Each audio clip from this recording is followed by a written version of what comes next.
Picture this. The most powerful man in the British Empire sits in a darkened room and cannot speak. His throat is being eaten away by cancer. The clock is ticking. Months to live. He has no grand house, no private fortune worthy of the office, no dynasty behind him.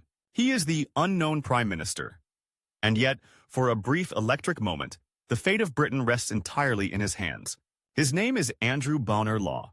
To understand how a quiet, self-made businessman, born in a wooden house across the Atlantic, clawed his way to the very peak of politics, only to be destroyed by the office he finally won, we have to go back, far back, to a smoky little town on the edge of a continent, and to a boy who, by any reasonable measure, should never have ruled anything at all. The year is 1858. New Brunswick, British North America. The village of Rexton is a scattering of wooden houses pressed against wild forest and a freezing river. The winters are cruel. The world's power centers, London, Paris, Berlin, might as well be on the moon. On 16th of September, in a modest Presbyterian manse, a child is born to the Reverend James Law and his wife Eliza. They name him Andrew and give him a middle name from her side of the family, Bonar. It is a name that will one day be murmured in the corridors of Downing Street and shouted across the floor of the House of Commons. But in this moment, he is just a thin, sickly baby on the raw edge of empire. His world is one of austerity, of discipline, of relentless moral expectation. His father, James, is a stern Scottish minister, a man who believes in work, duty, and the Bible in equal parts. Sermons thunder through the small church. Sin, salvation, sacrifice. Outside, the boy watches tall men haul timber, hears axes biting into trees, sees ships being loaded with the forest wealth of the New World, bound for places he can barely imagine. There is no hint yet that this child will one day order men to war or topple a government with a speech. He is, simply, the clever son of a strict pastor in a settlement most of Britain will never know exists. Then, when Andrew is barely 5, the first twist hits. His mother dies. The warmth in the manse vanishes overnight. The house is quieter, harder. The young boy, already serious-eyed, is thrust suddenly closer to the cold heart of adult grief. He learns early that life is fragile, that affection can disappear without warning. It leaves a mark that never really fades. All his life, those who knew him would talk about a kind of reserve, a guardedness, as if some inner door had been slammed shut in childhood and rarely opened again. The family splinters and reforms. James remarries. New children arrive. And Andrew, the boy who's always reading, always thinking, starts to feel the pull of a different world, a world across the ocean. Because the laws are not purely Canadian. They are Scots. New Brunswick is a branch. The root is still in the old country. In 1870, when Andrew is about 12, the decisive break comes. A visit to Scotland is arranged. For James, it's a chance to reconnect. For Andrew, it's more like stepping through a portal. He sails across the Atlantic, the sea vast and terrifying, the ship no more than a creaking shell against waves that rise like walls. For days there is nothing but gray water and sky. He leans on the rail, thin arms stiff, and stares at a horizon that never changes, not knowing he's literally crossing into the geography of his destiny. When he arrives in Scotland, it feels, in an instant, more like home than the forests of New Brunswick ever did. The air is different. The light is different. And Glasgow, where he is soon sent to continue his education, is a shock. Imagine being 12 and thrown into the beating industrial heart of the 19th century. The streets are crowded, the sky is cut by chimneys puking smoke, the clatter of iron and the hiss of steam never really stop. The city reeks of coal and human sweat and burning metal. Ships are being built, fortunes made, deals struck in back rooms and smoky offices. This is where Andrew Bonar Law will be remade. He is placed with relatives from his mother's side, the Kidstons, a family not of preachers but of businessmen. They own an iron and steel firm. They talk, not of scripture but of markets, prices, contracts, risk. Around their table, the boy hears a new kind of language. Hard, pragmatic, unsentimental. He is enrolled at High School of Glasgow, then later at the Glasgow Academy. Books remain his escape and his weapon. He devours Latin, mathematics, languages. But something else emerges. A razor-sharp, cold-blooded logic. On the chessboard, he becomes fearsome. He doesn't just play, he dissects. Opponents find themselves maneuvered into invisible traps, crushed by a boy who seems to see 3, 4, 5 moves ahead. More than once, people suggest that if he chose, he could be a professional chess player. He doesn't. But the habit of mind stays with him. Years later, in Parliament, he will move with the same ruthless calculation, quietly preparing an attack long before his opponents realize a game is even being played. For now, life seems to be gearing him for something else. Commerce. At 16, while other boys are dreaming of university, Andrew steps into the Kidston iron business. The office is not glamorous. Ledgers, ink, the smell of hot metal from the works, long days balancing numbers, longer evenings learning the language of men twice his age. But this is his first real battlefield. There is a second, invisible timer already running in his life. The world around him is changing at a ferocious pace. The British Empire is at its high noon, but shadows are lengthening. New powers rise. Economies tighten. Tariffs, trade deals, the price of steel and coal. These are not abstract issues, but the hinges on which national power will swing. The boy from New Brunswick is being armed, day by day, to understand that battlefield in a way most politicians never will.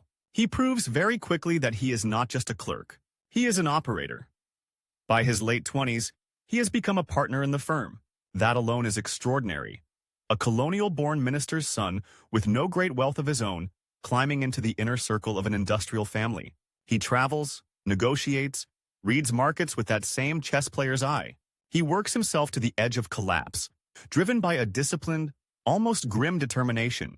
But if this were only the story of a respectable Glasgow businessman, it would end here. It doesn't. Research suggests he could have lived a quiet, prosperous life, a pillar of the local community, a name on the board of charitable trusts. Instead, something else begins to gnaw at him. In smoky clubs and drawing rooms, conversation turns more and more to politics. The great questions of the age are not abstract exercises anymore. They bleed into his business. Tariffs versus free trade, the future of the empire, Irish home rule, the protection of British industry. Against foreign competition, the Conservative Party talks of union and stability, the Liberals talk of reform. And across the benches, slim, sharp-tongued men like Herbert Henry Asquith and a fiery Welsh lawyer named David Lloyd George are starting to dominate the scene. He reads speeches, he follows debates, and somewhere in those years the businessman hears a different call. Imagine him alone, late at night, the city muffled in fog, gas lamps shining weakly outside.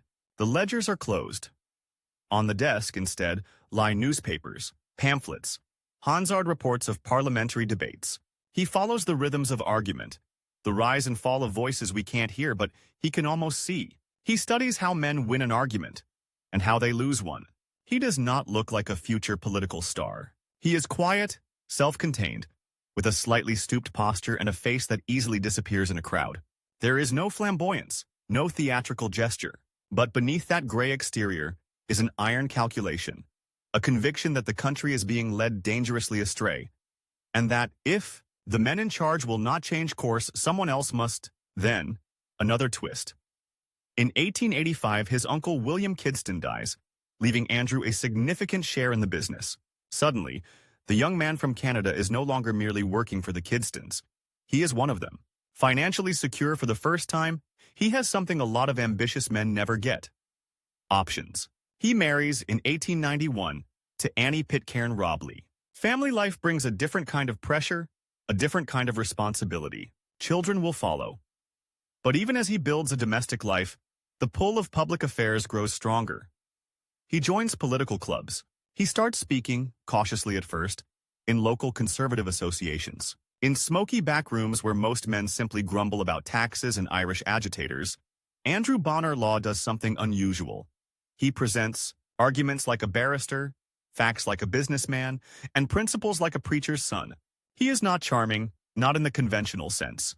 Yet there is something magnetic about his bluntness. He does not flatter. He does not dance around the point. He says what he thinks, in clear, cold sentences that cut through the usual fog of political small talk. The Conservative Party at this moment is in flux. It needs money, organization, and most of all, new blood, with real experience beyond the gilded world of inherited estates. And here is a man who understands trade, industry, and the empire's economic lifeblood from the inside. Doors begin to open. Local party leaders notice him. He is asked to speak more often. Faces in the crowd change. Fewer ironworkers, more men in well-cut coats who can whisper in the right ears. There is another timer ticking now, louder. The next general election looms. Seats will be lost, seats will be won, and with them the power to shape the country's future. Somewhere in the maze of Glasgow constituencies, party agents are hunting for a candidate who can both fight and win. They want someone disciplined, someone who understands the working men but can stand unflinching against radical liberal rhetoric, someone who can give as good as he gets in the bear pit of modern politics. They find Andrew Bonar Law. The approach may have seemed almost casual. A suggestion over dinner, a "have you ever considered?" in a club's quiet corner. But when that moment arrives, his life splits cleanly in two. Before politics and after. He says yes. The transformation is brutal. He remains a businessman by day, but every spare hour is swallowed by the campaign. He walks streets, shakes hands, endures endless meetings in drafty halls where the air smells of sweat, beer, and coal dust. He is not a natural demagogue, but he is a formidable debater. On platforms facing hostile crowds, he learns how to strip an opponent's argument to the bone, how to stand steady while men shout and jeer and heckle, and above all, he learns something that will define his entire political career. He can endure. He can endure insult. He can endure fatigue. He can endure the grinding, humiliating labor of seeking votes from people who barely know his name. The general election of 1900 is called in the shadow of the Boer War.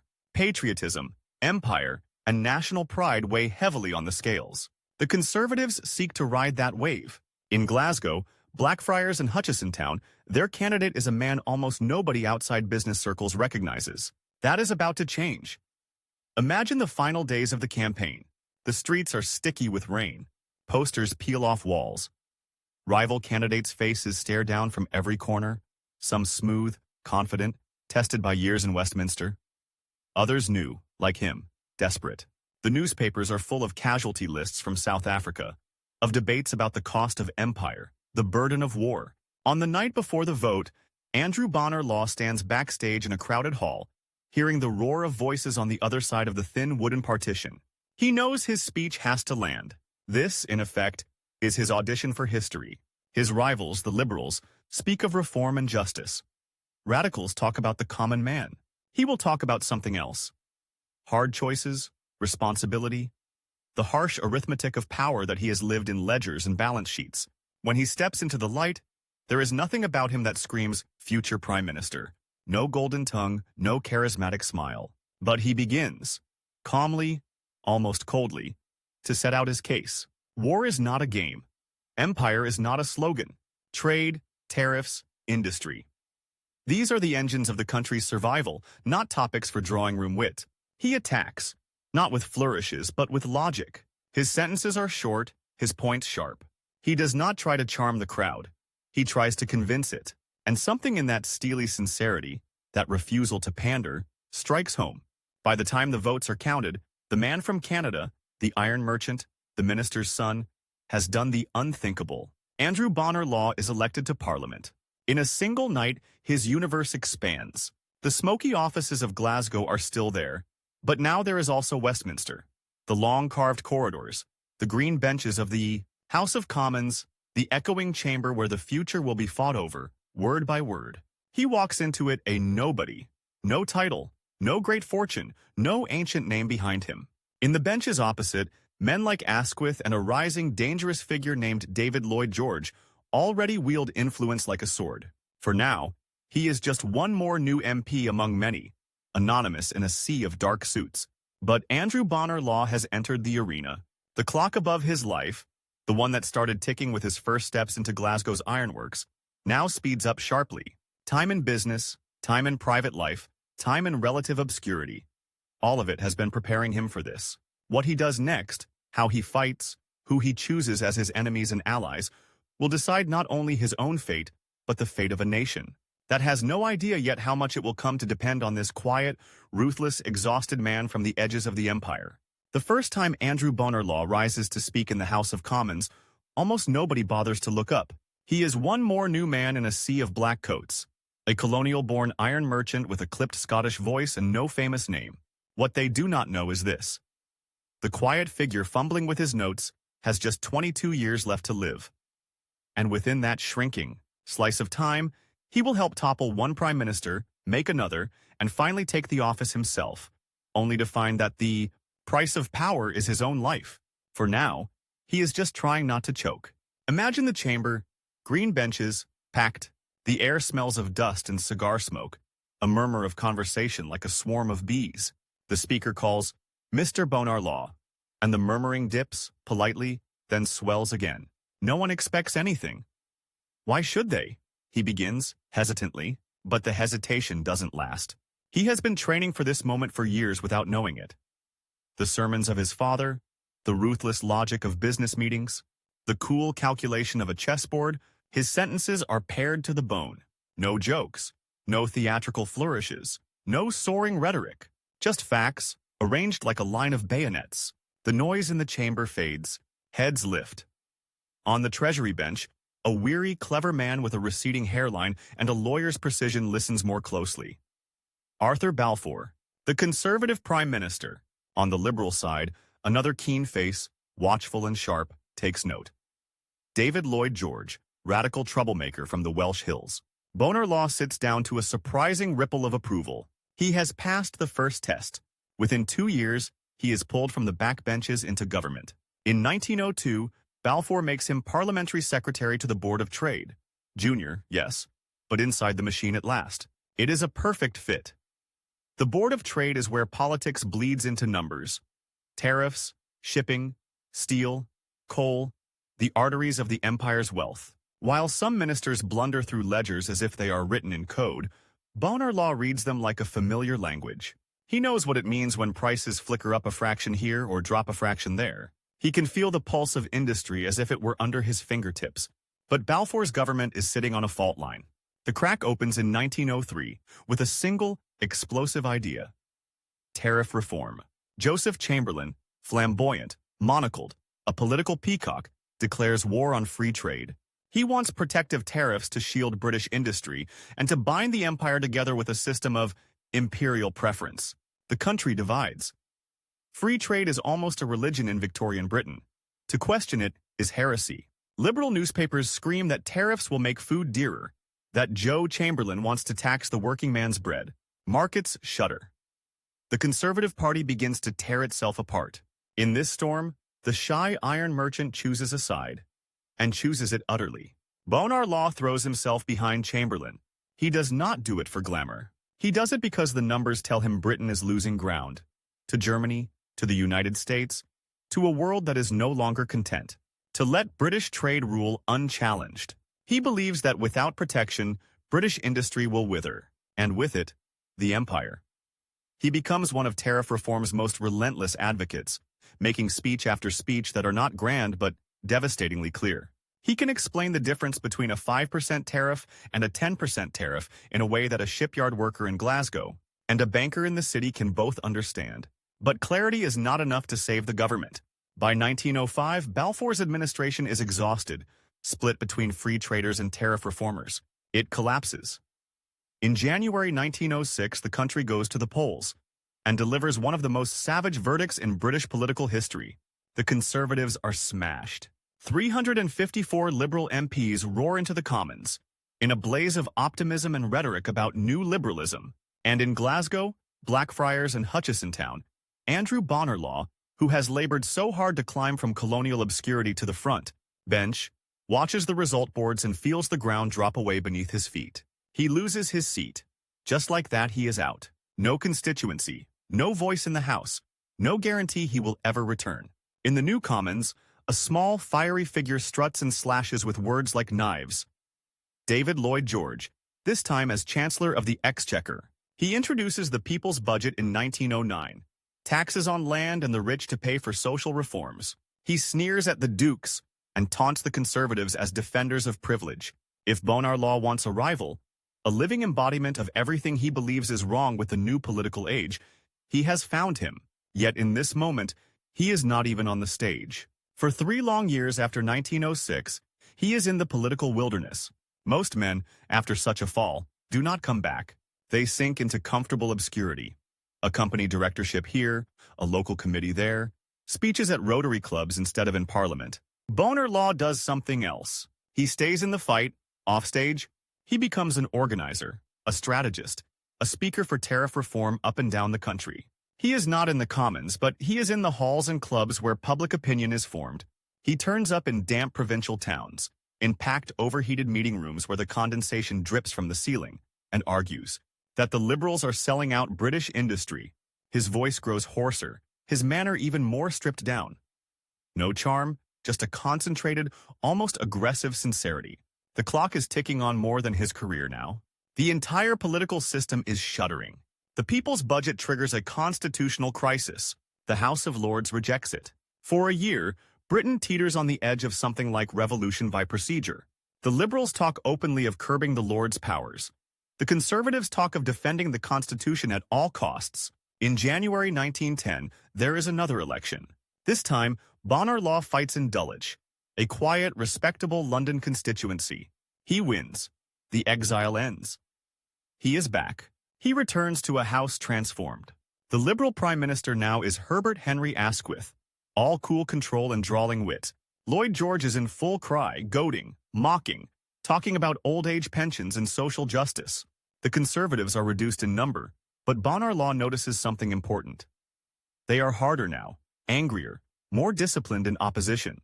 He quickly becomes one of their principal attack dogs. He has no patience for Asquith's smoothness or Lloyd George's fireworks. He goes for the throat with a style colleagues begin to call ruthless.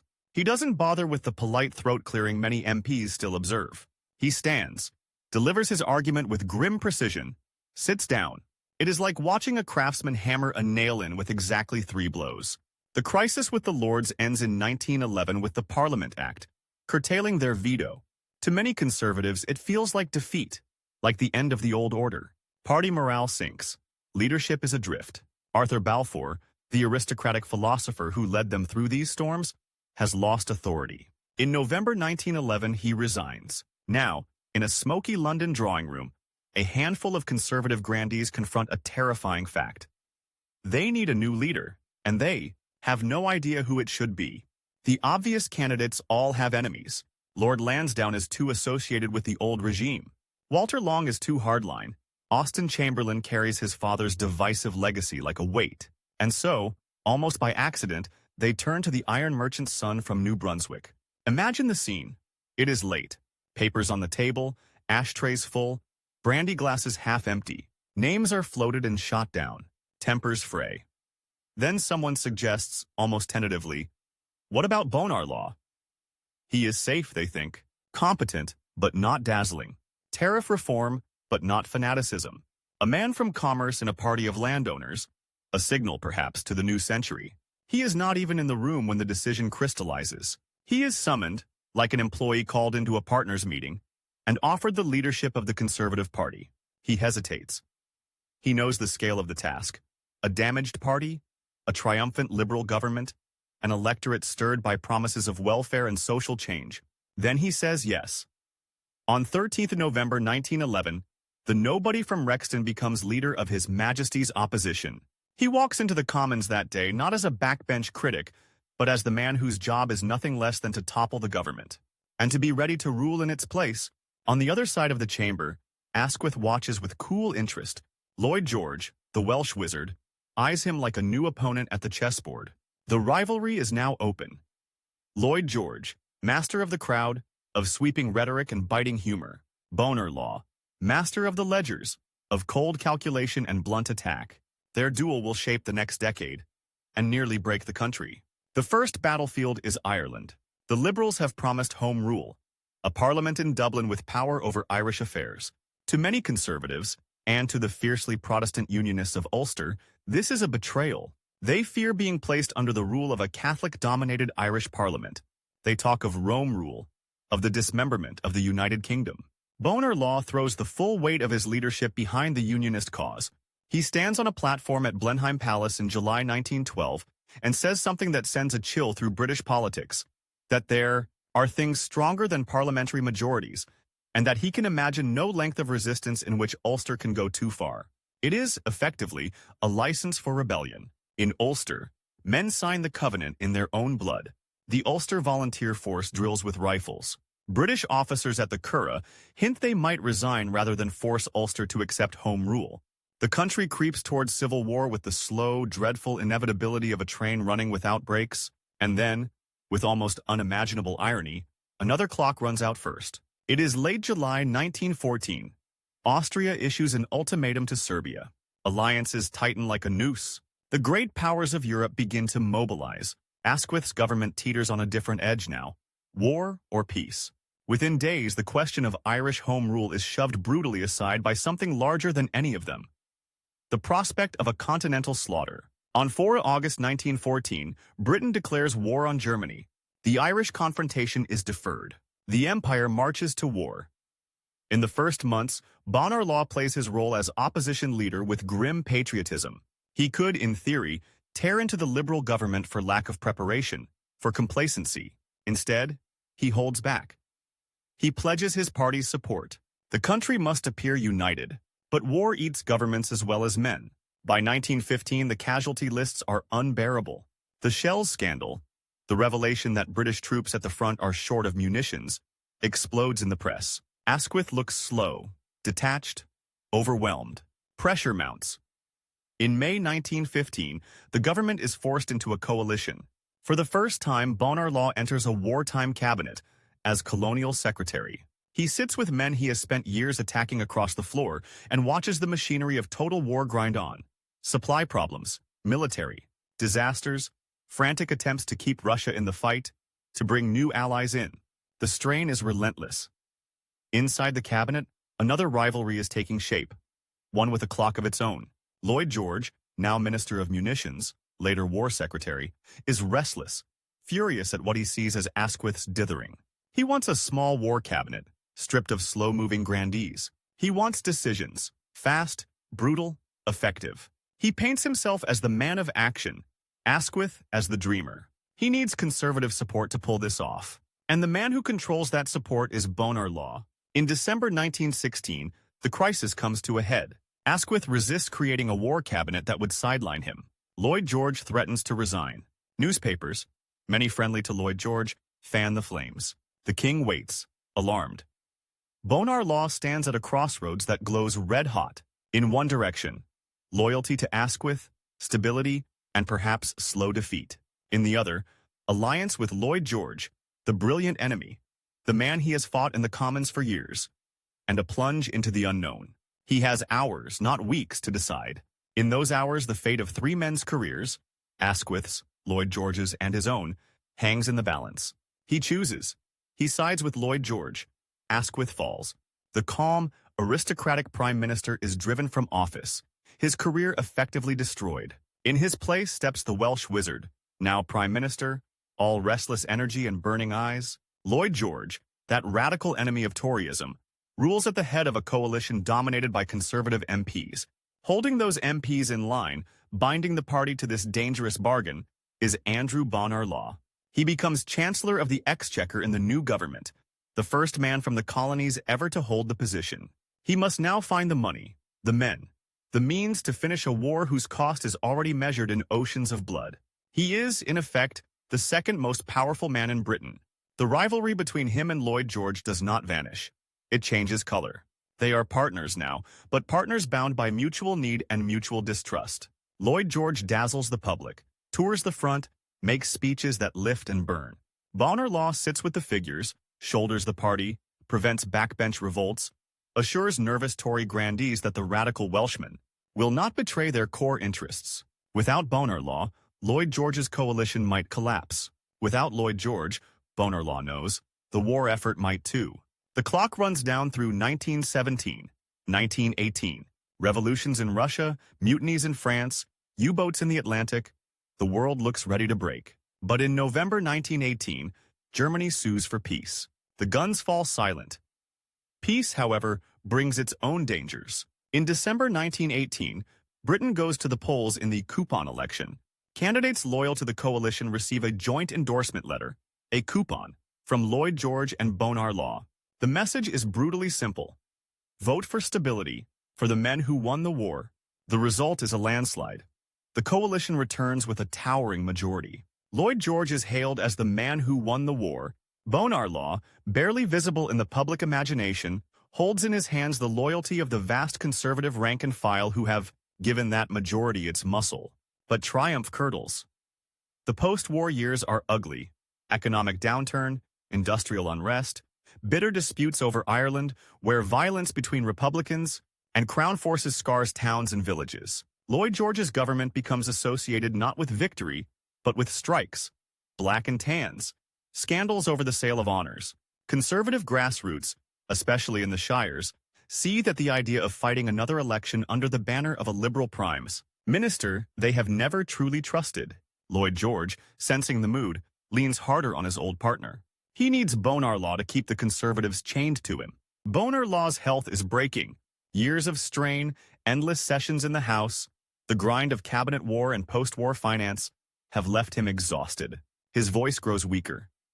He complains of throat pain, of fatigue that sleep does not touch. The signs are there. He does not yet grasp what they mean. In March 1921, he cracks. He resigns as Conservative leader, citing health and the need for rest. Austen Chamberlain, son of his old ally Joseph, takes his place, more comfortable with the coalition, more indulgent of Lloyd George. Bonar Law steps back. He travels, visits Canada, tries to recover. To most observers, his career is effectively over. But history is not finished with him, nor is Lloyd George. By 1922, the coalition reeks of decay. Unemployment bites. Irish affairs have led finally to a treaty and the partition of the island. But the process has been chaotic, bloody, politically poisonous. The cash for honors scandal, the open selling of peerages to donors, blackens Lloyd George's name further. Conservative MPs in the Commons grumble more openly. Their constituents are demanding a clean break. The man who might once have smoothed things over, Bonar Law, is in semi-retirement. And yet, when the tension reaches breaking point, it is to him that rebellious Tory MPs instinctively turn. In October 1922, Lloyd George summons leading Conservatives to checkers. He wants them to commit to another election under his leadership. Austen Chamberlain agrees. The party, he insists, must continue the coalition. Backbenchers are not convinced. They demand a meeting of all Conservative MPs at the Carlton Club, the party's inner sanctum. The date is set. In a single afternoon they will decide, stay bound to Lloyd George, or break away and fight alone. There is a catch. Chamberlain commands the organization. Lloyd George still dazzles parts of the public. The establishment leans towards the status quo. If the rebels are to win, they need a figure who is both safe and formidable, both insider and outsider, someone who understands the party's soul, and who knows just how dangerous Lloyd George can be. They need Andrew Bonar Law. He returns to London, older, grayer, still not fully recovered. As he walks up the steps of the Carlton Club on 19th October 1922, he knows he has, once again, only a few minutes to change the course of British politics. Inside, the room is packed. Cabinet ministers, backbenchers, rising young men, grizzled veterans. Smoke hangs in the air. The stakes could not be higher. Speak well, and the Conservatives will tear themselves free from the man he once helped make Prime Minister. Fail, and they will remain chained to Lloyd George. And Bonar Law's own brief resurgence will end in humiliation. He listens as Chamberlain argues passionately for the coalition. Others nod, nerves flutter. Then Bonar Law rises. He does not shout. He does not thunder. He speaks with the same stripped-down, implacable clarity that once silenced jeering crowds in Glasgow. He tells them that a party cannot be forever led by a man who is not one of them. That Lloyd George, for all his brilliance, has made a habit of breaking those he works with. Asquith, the Liberals, anyone who stands too close. That to go into another election under his leadership would be to risk the very existence of the Conservative Party as an independent force. He speaks for less than 20 minutes. But when he sits down, the choice suddenly looks very different. The vote is taken. By 187 to 87, the Conservatives decide to end the coalition. Within hours, Austen Chamberlain has resigned. Lloyd George's government collapses. The king sends for Andrew Bonar Law, the boy from the wooden house in Rexton, the iron merchant who lost his seat, the unknown leader who operated for years in the shadow of more flamboyant men, now faces the black door of number 10 Downing Street. He has finally reached the top, at precisely the moment when his body is beginning to fail him. The key turns in the lock. He steps inside. He closes the black door of number 10 behind him, And the sound is so small you almost miss it. No cheering crowds, no brass band, no fireworks in the sky. Just a tired man in a dark overcoat, stepping into a quiet house lit by gas and electricity, with red dispatch boxes already waiting on his desk. Andrew Bonar Law has finally become Prime Minister of the United Kingdom. What nobody in that house knows, not the new secretaries, not the civil servants, not even the doctor who examined him weeks earlier, is that he will never see another Christmas in office. The man who took down Asquith and helped make Lloyd George will govern less than a year, and spend almost every day of it being eaten alive from the inside. Upstairs, in the cabinet room, the chairs are already laid out. The ink is fresh in the inkwells. A portrait of past prime ministers stares down, as if judging whether this outsider belongs among them. He sits at the head of the table for the first time. The men filing in are a mixture of old aristocratic names and newer, sharper faces. Lord Curzon, magnificent and wounded pride in human form, takes his seat as Foreign Secretary. Stanley Baldwin, the thoughtful, heavy-set Midlands industrialist, comes in as Chancellor of the Exchequer. Younger backbench rebels from the Carlton Club meeting hover on the edge of the front rank, suddenly part of power. They are waiting to hear what kind of prime minister this quiet destroyer intends to be. He speaks, level, almost flat. No visions, no poetry, no roaring declarations of a new Britain. He tells them the country is exhausted, bled by war, sick of politics conducted at fever pitch. He promises tranquility, sound finance, a foreign policy of restraint. Britain, he insists, will not be dragged into more continental adventures. It is a deliberate, brutal contrast with the man he has just helped to topple. Across London, in a smaller, noisier room, David Lloyd George sits with his dwindling band of loyalists and listens to reports of this first cabinet meeting. He sneers. Bonar Law, he tells them, is a caretaker, a little man of limited horizons, a bookkeeper mind in a statesman's chair. This dull peace will not last. Sooner or later, the country will remember who led it to victory, and then they will send for him. The rivalry has moved from inside the cabinet to outside it, and the clock is running again. Bonar Law's first problem is as simple and as deadly as arithmetic. He is Prime Minister, but not yet Master of the House of Commons. The government he heads is still formally the old coalition's parliament. Many Conservatives will follow him, but there are Lloyd George liberals with their own loyalties, their own grudges. The only way to clear the air is to go to the country. An election will decide whether his bold rebellion at the Carlton Club was a masterstroke or a suicide note. Within days, he tells the king he must seek a fresh mandate. The date is set for November 1922.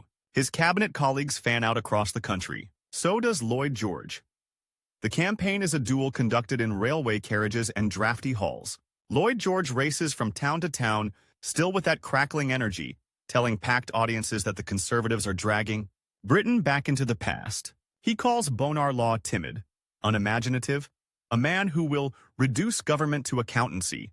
He promises homes, land settlement, grand schemes to rebuild Britain after the war, if only they will trust him again. Bonar Law offers almost the opposite. He speaks in smaller halls, in measured sentences, with a voice already raspier than it should be. He does not promise miracles. He promises instead to stop the experiments. No more constitutional pyrotechnics, no more foreign adventures like Chinook, no more governments held together by the dazzling personality of one man. In one speech, he sums up his offer in a line that cuts through the fog. The country wants to be left alone. War widows nod. Shopkeepers, still staring at ledgers scarred by inflation and slump, nod. Ex-servicemen, with empty sleeves pinned to their jackets, nod. It is not hope he is selling. It is rest. Behind the scenes, the strain is already showing. He travels, speaks, works late into the night on manifestos and candidate lists. The pain in his throat, a nagging burn at first, grows sharper, more insistent. He brushes it off as overwork, as the familiar punishment of a campaign trail. Election night. The counts come in slowly, telegrams stacking up in party headquarters. Seat after seat falls to the Conservatives. Coalition Liberals are wiped out in swathes. Lloyd George's personal prestige, once armor-plated, suddenly looks riddled with bullet holes. In Wales, in English industrial towns, in rural shires, voters who once cheered him as war leader turn away. By dawn, the result is clear. The Conservatives have an outright majority. The coalition is not merely dead. It has been buried under a landslide of ballots. Lloyd George, The man who strode through war and revolution is reduced to a minor party leader with a shrinking band of faithfuls. For the first time in a decade, the Conservative Party rules alone. In number 10, Bonar Law reads the figures with no visible exultation. Relief, yes. But he knows victories are just new problems in disguise. Now he must govern. He inherits a Britain both victorious and broken. 700,000 war dead, maimed veterans. Industrial unrest rumbling in the coal fields and shipyards. Prices that surged during the war and have not yet settled. A national debt that dwarfs anything the Treasury has known before. His first instinct is the same as it was in business. Stabilize the books, then, if possible, grow. Baldwin, at the Treasury, is his instrument. Together they talk of sound money, of cutting spending, of paying down debt. The war had already forced savage economies, the Geddes Acts, hacking at social services and defense alike. But Bonar Law pushes the logic further. He believes deep in his bones that without firm finances, all promises are illusions. Cut too far and you starve a wounded nation. Cut too little and you bleed out later. He walks a razor's edge with a slide rule. In the cabinet room, he listens patiently as ministers plead for funds. Housing for workers, pensions, rebuilding the railways, repairing the Navy. He asks questions about revenue, about loan terms, about the impact on the pound. The conversations sound bloodless, until you remember that every figure he adjusts means a clinic not built, a battleship not ordered, a school repairing its roof for another year with buckets under the leaks. Meanwhile, another front demands his attention. Ireland. While Britain fought on the Somme and at Passchendaele, Ireland slid into guerrilla war. Lloyd George's government signed a treaty in 1921, creating the Irish Free State and partitioning the island. But that treaty has split Irish nationalists and triggered a vicious civil war. The settlement is fragile, hated by many on both sides of the water. In his own party, die-hard Unionists mutter that the treaty is a sellout, that the United Kingdom is being carved up. They have never forgiven Lloyd George for negotiating with men they call rebels and murderers. Some of them would, a few years earlier, have gladly marched with Ulster against any such agreement. Now the question is brutally simple. Will a Conservative government honor the deal, or tear it up and risk reigniting war? Bonar Law makes his choice. He tells the House of Commons, in a voice that strains and cracks more than once, that the government regards the treaty as binding, that Britain has given its word, and that word must hold, even when it tastes of defeat. The room murmurs. Some on his own benches stiffen with fury. He stares them down. He knows what happens when Conservative leaders gamble irresponsibly with Ireland. He saw it in the Ulster crisis before 1914, when his own words almost lit the fuse of civil war. He will not repeat the experiment just to satisfy the wounded pride of a faction. Under his watch, the Free State is given space to fight its own brutal civil war and to stand, just barely, on its own feet. It is an act of political cold blood and of long-term realism. He amputates to save the patient. On the world stage, he adopts the same philosophy of severity without drama. Lloyd George had loved conferences. Genoa, Spa, Versailles, grand stages where he could stride and bargain and charm foreign statesmen. Bonar Law dislikes them. He distrusts open-ended commitments, vague guarantees, anything that might drag Britain into another catastrophe because of some scrappy of paper signed in a far-off hotel. The one great foreign crisis that greets him is the smoking ruin of his predecessor's last gamble. The confrontation with Turkey at Shanaq on the Dardanelles. Lloyd George, still in office then, had threatened war to defend the post-war settlement against the nationalist forces of Mustafa Kemal. British troops found themselves eyeball to eyeball with Turkish forces, rifles loaded, on stony hills overlooking the narrow straits. France and Italy had peeled away, unwilling to fight. Britain stood alone. Bonar Law wants no repeat. He keeps Curzon at the Foreign Office, but he makes the lines very clear. No more bluff, no more solo crusades. At Lausanne, where the peace with Turkey is to be finalized, his instructions are simple. Secure agreement, avoid war, pay as little as possible for the privilege. Curzon fumes. His pride as an imperial statesman chafing at the constraints, but obeys. The Treaty of Lausanne wipes away some of the harsher, unrealistic demands of the old settlement, recognizes the new Turkish state, secures the straits under international oversight, and, crucially, is achieved without a shot fired. The empire emerges intact, if slightly shrunken. The army breathes easier. So does the treasury. In the Commons, Lloyd George watches all this with a mixture of anger and frustration. He attacks Bonar Law as timid, as a man content to preside over a government of stopgaps and non-entities. He mocks the Treaty of Lausanne as a retreat, sneers at the acceptance of the Irish Free State as betrayal, accuses the Conservatives of hiding behind their majority to avoid bold decisions. Bonar Law replies less and less often. When he does rise, the House still falls quiet. His style has not changed. Plain, deadly specific, no flights of oratory. He points to the balance sheet, to the casualty lists, to the political map of Europe. He reminds them that boldness has already cost Britain a generation.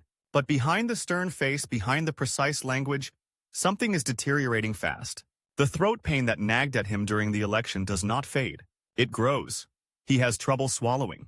Speaking for more than a few minutes leaves him hoarse. Sometimes, late at night, trying to review papers, he finds that the words blur, and he must close his eyes just to stop his head spinning. His doctor urges rest. He ignores him. There is always another memo, another crisis, another deputation to see. By early 1923, the mask begins to slip. One evening, replying to questions in the Commons, he breaks off mid-sentence. His voice simply vanishes, not into a cough, not into a stumble, but into silence, as if someone has cut a wire. The chamber, unsettled, rustles. He grips the dispatch box, fights for sound, forces out a few more words, then sits down quickly, pale. On the front bench opposite, Lloyd George narrows his eyes. He knows illness when he sees it. He also knows weakness and the possibilities it brings. Tests follow, discreetly, behind the closed doors of London consulting rooms. The diagnosis, when it comes, is delivered in the language of the time. An ulcer, a growth, something malignant in the throat. The word cancer is still spoken cautiously, almost superstitiously, but the meaning is clear enough. It will not get better. It may be slowed, but not stopped. To operate would likely destroy his voice, perhaps kill him. To do nothing is to wait for the inevitable. The Prime Minister sits, perfectly still, while the doctor explains. He asks a few clipped questions about time. The answers are vague. Months, perhaps a year, certainly not the long horizon politics usually demands. For a man who has made his life on calculation, on numbers that add up, this is an equation with only one outcome. He walks back to number 10 in the cold night air, past policemen who salute, past tram lines slick with recent rain. Inside, the lights are on. Inside, the red boxes are stacked again. But something fundamental has shifted. All his old clocks, the parliamentary timetable, the budget cycle, the long game of party strategy, have been replaced by one merciless countdown. His own body failing. He could, in theory, do what others have done. Cling to office, conceal the seriousness of his condition, let colleagues scramble beneath him for advantage. Lloyd George had played politics through scandal and mutiny and near collapse. Asquith had only left Downing Street when the ground disappeared beneath his feet. Bonar Law chooses differently. First, he must speak to the king. In April 1923, George V receives his prime minister in a private audience at Buckingham Palace. The conversation is formally recorded in diaries as a matter of health, but in reality it is something closer to a deathbed confession. Bonar Law tells the king calmly that he can no longer serve effectively, that his doctors see no prospect of real recovery, that the strain of office is not just painful but potentially fatal in weeks rather than years. He explains, with the same cool logic he might once have used over an iron contract, that a country emerging from war and turmoil cannot afford a head of government who might be unable to speak, perhaps even to think clearly, from one month to the next. The king, a man who valued duty above almost everything, is shaken. He asks, almost incredulously, if there is no hope. Bonar Law does not lie. The second question is even more politically explosive. If he must go, who should come after him? In the Conservative Party, two obvious candidates loom. Lord Curzon, Foreign Secretary Titan of the old aristocratic order, sees the job as rightfully his. His career, Viceroy of India, Leader of the Lords, diplomatic mastermind, seems to point naturally to number 10. But he is also a creature of another age.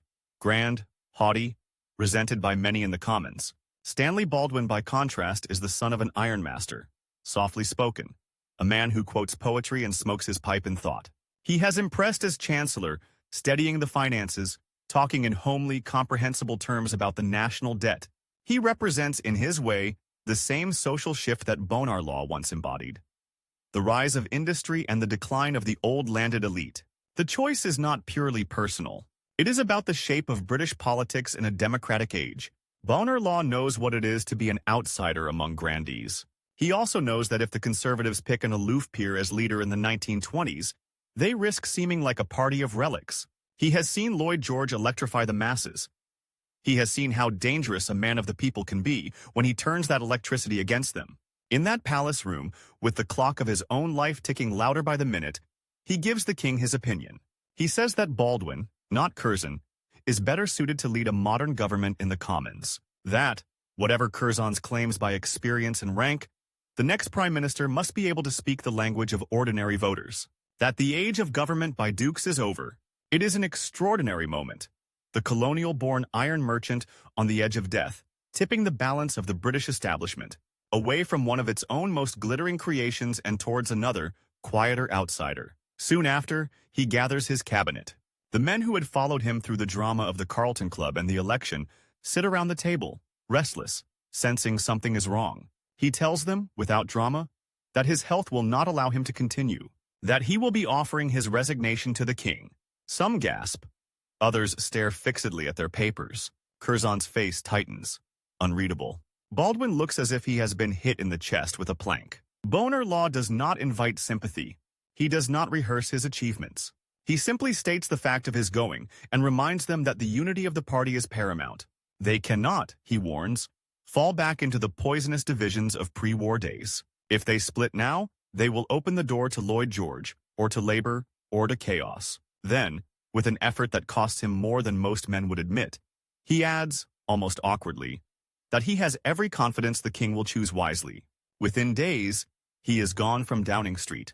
On 20 May 1923, Andrew Bonar Law formally resigns as Prime Minister. He has served barely 211 days, the shortest tenure of any man who actually held a majority in the Commons. Baldwin is summoned and accepts the king's commission. Curzon, humiliated, is left to lick his wounds. Lloyd George, looking on from the backbenches, must taste the strangest of mixtures. Satisfaction that his great rival is out of the game, and frustration that illness, not politics, delivered the blow. The man who engineered his fall in 1916 has not been beaten at the polls, nor by scandal, but by the one enemy no politician can outmaneuver. Bonar Law retreats into the shadows, to a quiet house in the care of doctors who can offer him little more than palliatives. The red boxes stop arriving. The private secretaries stop knocking. The machinery of state rolls on without him, already adjusting to Baldwin's softer, more emollient style. Yet even as he disappears from public view, the shape of the Britain he helped to make is still hardening. The coalition era is over. The Conservatives, reunited and re-energized by his rebellions and his restraint, will dominate politics for a decade. The Irish settlement, bitter and bloody, will endure. The policy of stepping back from European entanglements, of counting the cost before the glory, will define the interwar years. And somewhere, in a darkened room, the man who set all this in motion lies awake, listening to the tick of a clock that he can no longer control. His story is not quite over, but the time left to him can now be measured not in years, or even in full seasons, only in the slow, painful passing of weeks. Outside his shuttered windows, the city roared on. Trams clanged, newsboys shouted, crowds surged past Parliament as if nothing in. The machinery of power had changed. Inside, the man who had ruled that machinery sat in a padded chair, wrapped in a blanket in the middle of the day, and could not swallow a mouthful of tea without pain. He had once held the fate of empires in his hands. Now he measured his victories in spoonfuls of soup. The doctors tried to be kind, but time made liars of them. At first they spoke of rest and convalescence. They advised him to avoid excitement, to stay away from the House of Commons, to let others carry on the work.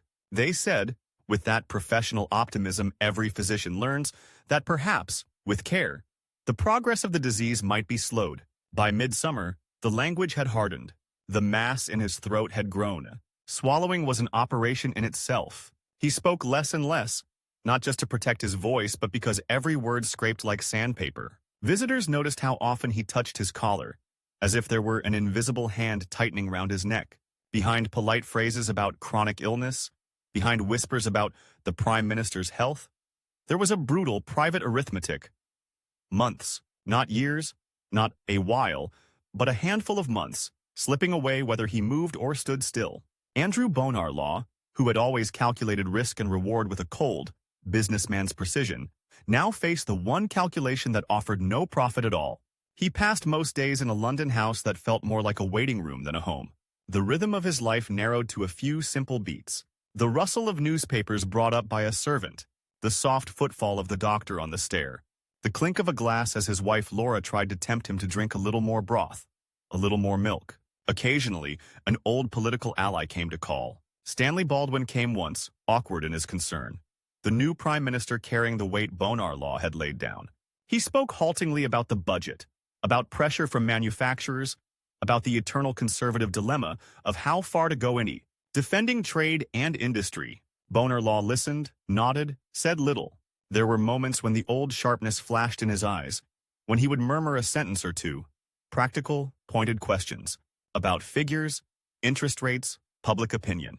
Baldwin, who had once looked to him as a kind of political father, suddenly felt like a schoolboy again, standing in front of the headmaster. When he left, he paused in the doorway and looked back. The man in the chair seemed shrunken, as if someone had drawn a faint outline around him and then begun rubbing it away. Outside, others were not pausing. Far from that quiet room, Lloyd George was on the move again. He had been humiliated by the election of 1922, reduced to the leader of a small band of liberals, his coalition smashed by Bonar Law's revolt. For a while, he had seemed a spent force, pacing like a caged lion on the backbenches while his enemies ruled. But the scent of opportunity was back in his nostrils. Baldwin was not Bonar Law.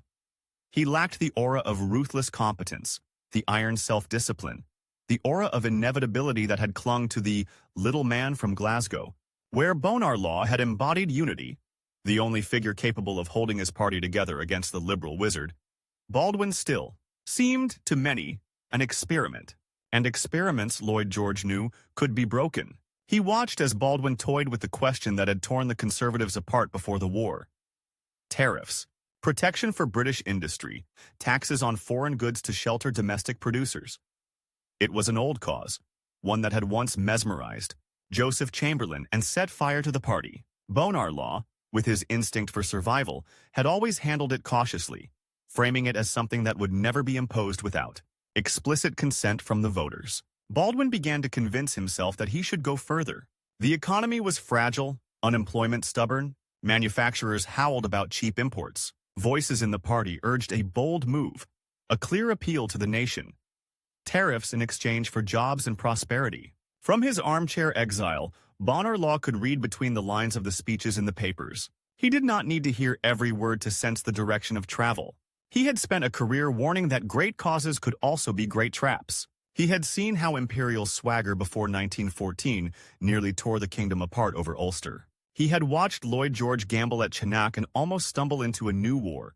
To him, the idea of voluntarily igniting the old tariff controversy so soon after the party had finally regained its unity must have felt like watching a man carry a candle into a room full of spilled petrol. He could no longer step onto the floor of the house to warn them.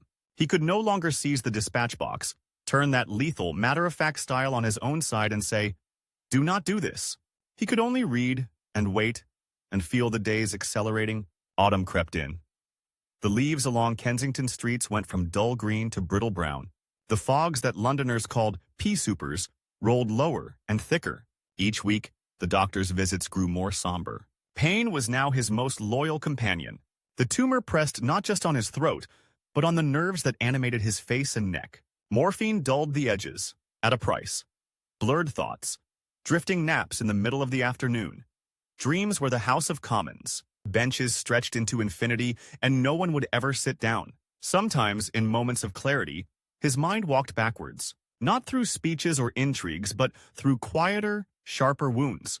2 sons lost in the war, their graves marked by white stones among thousands of others in French soil. The hand of his youngest child in his, years earlier, as they crossed a London street anonymously, a prime minister hiding in plain sight. He had wrenched his way up from a Glasgow ironworks, crossed the Atlantic, navigated the clubby malice of Westminster, outmaneuvered Asquith and Lloyd George alike, only to find that the only battle he could not bargain with was being waged in his own flesh. If there was bitterness in him, he rarely showed it. Those who saw him in these last months remarked instead on a kind of resigned calm. He had never been a man for flourishes or displays. Now, stripped of power, he retained only the essentials. A few dry jokes, an occasional sideways look when politics came up, a stubborn refusal to pretend things were better than they were. In late October, as wind and rain lashed the city, events in the world he had left behind reached a new pitch. Baldwin, after months of internal wrestling, made his choice. He would go to the country on tariffs. Parliament would be dissolved.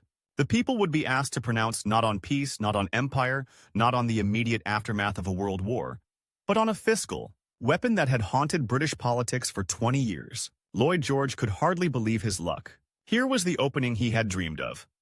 A conservative government choosing to fight on the very ground where he believed the liberals were strongest. Free trade versus protection. Open markets versus Fortress Britain. The old liberal gospel, dressed now not in the clothes of Victorian optimism, but in the shabby, anxious garments of an unemployed age. Leaflets were drafted. Trains were booked. Speeches were honed like knives. In that quiet house, the news reached Bonar Law like a rumor from another planet. By then, even sitting upright for long periods had become difficult. He moved slowly from bed to chair and back again. The effort of breathing, of simply enduring, a constant, invisible labor. Visitors were fewer. Conversations, shorter. Some later said he died not knowing that Baldwin would dissolve Parliament, that the decision was taken only after his passing. Others swore that hints had reached him, that he understood which way the wind was blowing and guessed, as only a veteran of a dozen. Internal party wars could guess. What would follow? History cannot climb inside the mind of a dying man. It can only place dates side by side on a page and let the chill of coincidence do its work. On 30th October 1923, Andrew Bonar Law's countdown reached 0. There was no dramatic final statement, no valedictory letter to the nation. He drifted in and out of consciousness as the cancer, at last, claimed what was left. The family gathered. The doctor did what little could be done. A life that had stretched from the wooden shipyards and cotton mills of mid-Victorian Britain to the burnt fields of Flanders simply stopped. He was 65 years old. The announcement went out within hours. Mr. Bonar Law has passed away after a long illness. The phrasing was almost insultingly small compared to the work the man had done. Newspapers that had once dissected his every move now reached automatically for the cliches of public mourning. Tributes poured in from all sides. Baldwin spoke of a loyal friend and wise counselor, carefully avoiding any hint that the dead man might disapprove of the path he was about to take. Curzon, who had expected to succeed him and had been disappointed, now praised his unshakable sense of duty, with a dignity that tasted, to some, of gall. And Lloyd George? He came to the funeral in Westminster Abbey, walking beneath the high, dark arches where kings and queens and poets lay. He, the village boy from Llanystumdwy, who had charmed and bullied his way up, now joined the mourners for the colonial-born iron merchant, who had twice destroyed his governments. The two men had spent their political lives locked in a kind of gravitational dance, circling, colliding, recoiling. Now one of them lay in a coffin draped with the Union Jack, and the other stood among the black-coated figures, listening as the choir's voices rose. Bonar Law was given the honor reserved for only a few prime ministers. Burial in the abbey itself. The stone that would later mark his grave was simple, almost blunt, much like the man it named. Not for him, the towering monuments, the elaborate Victorian tombs bristling with angels and allegories. Just a name, dates, a place among statesmen who had shaped the fate of the islands. For a moment, in that echoing space, his story seemed complete. Born in the New World, ruling the Old, resting at last in the heart of the imperial capital. But outside the abbey, the world moved on with brutal speed. Within weeks, Baldwin dissolved Parliament. The election that followed in December 1923 destroyed the majority Bonar Law had won so painstakingly barely a year before. The Conservatives remained the largest party, but without the commanding numbers he had secured. The Liberals recovered enough to matter. And, for the first time, Labour loomed as a genuine contender for power. By January 1924, Ramsay MacDonald, a softly spoken Scotsman with a Labour badge in his buttonhole, walked through the black door of number 10. The first Labour Prime Minister took his place in the same rooms Bonar Law had left less than a year earlier. The tranquility Bonar Law had promised the country proved short-lived. The age of simple two-party alternation between Conservatives and Liberals was dead. The three-cornered contests he had helped to create had opened the way to an entirely new politics. He did not live to see any of it. His influence, like a stone dropped into water, radiated outwards in ripples he never watched break on distant shores. The Conservative Party, remade by his rebellions and his brief leadership, adapted. Baldwin learned, slowly, painfully, how to speak to miners and factory hands as well as to bishops and bankers. The party developed a new persona, not just the fortress of landowners, but the cautious guardian of national prosperity, offering stability to shopkeepers, clerks, and skilled workers. In Ireland, the free state he had refused to tear up survived the agonies of its civil war and bedded itself into the map of Europe. The United Kingdom no longer stretched from the Giant's Causeway to Cork. The amputation he had accepted, and that many on his own side had cursed him for, became a fact that even die-hard Unionists could not reverse. Abroad, the impulse he had embodied, the instinct to count the cost before the glory, seeped into British foreign policy. His refusal to be drawn into grand crusades, his suspicion of open-ended commitments on the continent, helped shape the hesitant, half-in, half-out stance that Britain adopted towards European affairs in the 1920s and 1930s. Some later critics would look back and say that this caution paved the road to appeasement, that the reluctance to confront rising threats early was born, in part, from the trauma of the First World War and from leaders like Bonar Law who could not imagine asking their people to bleed again. Others would say that, given what he had seen, 700,000 dead, entire towns gutted of their young men, 2 of his own sons gone, any other stance would have been madness. History did not speak with one voice about him. It rarely does about anyone. For decades after his death, Bonar Law's name faded in public memory. He left no glittering social circle of admirers, no raft of memoirs bursting with self-justification, no populist mythology. There was no Lloyd George Knew My Father song for him, no Gladstonian school of disciples. He had never bothered to craft a legend. When he was gone, no one rushed to do it for him. Even his premiership was easy to overlook. 211 days in office. Barely enough time for a government to settle before the machinery began to grind again. No signature act of parliament that every schoolchild could recite. No colossal war, no empire-shattering crisis entirely his own. When, in the mid-20th century, a historian titled a biography of him, The Unknown Prime Minister, the phrase stuck not because it was unfair, but because it was recognizably, almost painfully true. And yet, walk through Westminster Abbey on a weekday afternoon, when the tourist tide ebbs for a moment, and you can, if you look closely, find his name worn into the stone. People tramp over it without noticing, eyes lifted to the soaring vaults or drawn to more famous tombs. They do not see the path that runs, as surely as the stone under their feet, from that iron merchant's son in Glasgow to the shape of their own world. The collapse of the old liberal order, the rise of Labour, the partition of Ireland, the long conservative dominance. Between the wars, the deep caution in British dealings with Europe. He was, in life, a man who preferred the solid to the showy, numbers to slogans, facts to visions. In death, his legacy followed the same pattern. Invisible at a glance, undeniable when you look at the balance sheet of history. His greatest rival died still insisting that he himself had been the architect of victory, the genius of the age.